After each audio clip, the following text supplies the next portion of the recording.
హైదరాబాద్లోని చెరువులు, కుంటలకు సమీపంలో ఉంటున్న వాళ్ళను వణికిస్తున్న పేరు ఇది. బఫర్ జోన్ ఎఫ్టీఎల్ పరిధిలో నిర్మాణం ఉందని తెలిస్తే చాలు ముందు వెనక ఆలోచించకుండా కూల్చేస్తున్నారు హైడ్రా అధికారులు.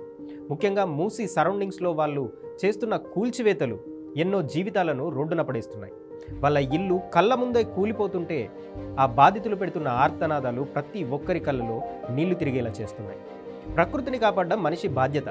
మరి మనిషికి నివాసం లేకుండా చేయడం కరెక్టేనా? ఎఫ్టీఎల్ పరిధిలో బఫర్ జోన్లో వ్యవసాయం తప్ప నిర్మాణాలు ఏర్పాటు చేయొద్దు.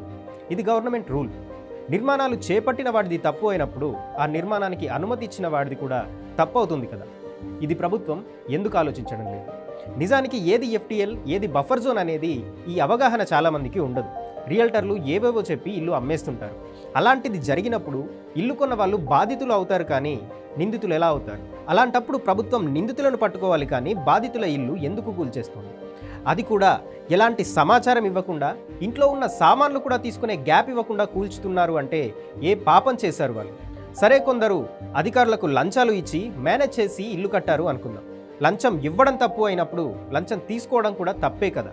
అలా చూసినా లంచం తీసుకున్న అధికారులను కూడా పట్టుకోవాలి, చర్యలు తీసుకోవాలి. కానీ ప్రభుత్వం వాళ్ళ పేరు కూడా తీయడం లేదు. ఎందుకు? హైడ్రా ఏర్పాటు కాంగ్రెస్ మేనిఫెస్టోలో లేదు, ఎన్నికల హామీల్లోనూ లేదు. ఏర్పాటు చేసే ముందు పెద్దగా హైడ్రా గురించి వివరించింది లేదు.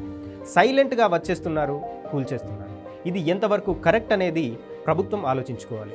ఇదే ఎఫ్టీఎల్ పరిధిలో సీఎం అన్న ఇల్లు కూడా ఉంది. ఈ విషయం అధికారులే చెప్పారు. ఆయన హైకోర్టుకు వెళ్లారు, స్టే తెచ్చుకున్నారు.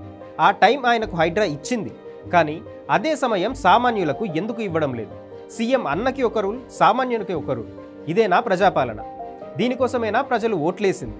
హైడ్రా కూల్చివేతలను ప్రసారం చేయడం మీడియాకు ఎంత ముఖ్యమో, ఆ కూల్చివేతల వల్ల రోడ్డున పడుతున్న ప్రజల జీవితాల గురించి ప్రభుత్వాన్ని ప్రశ్నించడం కూడా మా బాధ్యతే, మీడియా బాధ్యత. బాధితులకు డబుల్ బెడ్రూమ్ ఇల్లు ఇస్తామన్నారు, సరే, ఎప్పుడు ఇస్తారు? ఎక్కడిస్తారు? ఎన్నో ఏళ్లుగా ఓ ప్రాంతంలో బతికిన కుటుంబాలు ఉన్నట్టుండి వేరే ప్రాంతానికి వెళ్ళాలంటే వాళ్ళ ఉద్యోగాలు, పిల్లల స్కూళ్ళు అయిన వాళ్లకు దూరంగా ఎక్కడికో వెళ్ళి బతకాలి అంటే అది రీహాబిలిట్ చేసినట్ట. రీహాబిలిటేషన్ అనేది ఉన్న జీవితాన్ని బెటర్గా ఉండేలా చేయాలి, కానీ అన్నీ కోల్పోయి రోడ్డున పడ్డట్టుగా ఉండకూడదు. ఖచ్చితంగా ప్రభుత్వం దీనికి సమాధానం చెప్పి తీరాలి.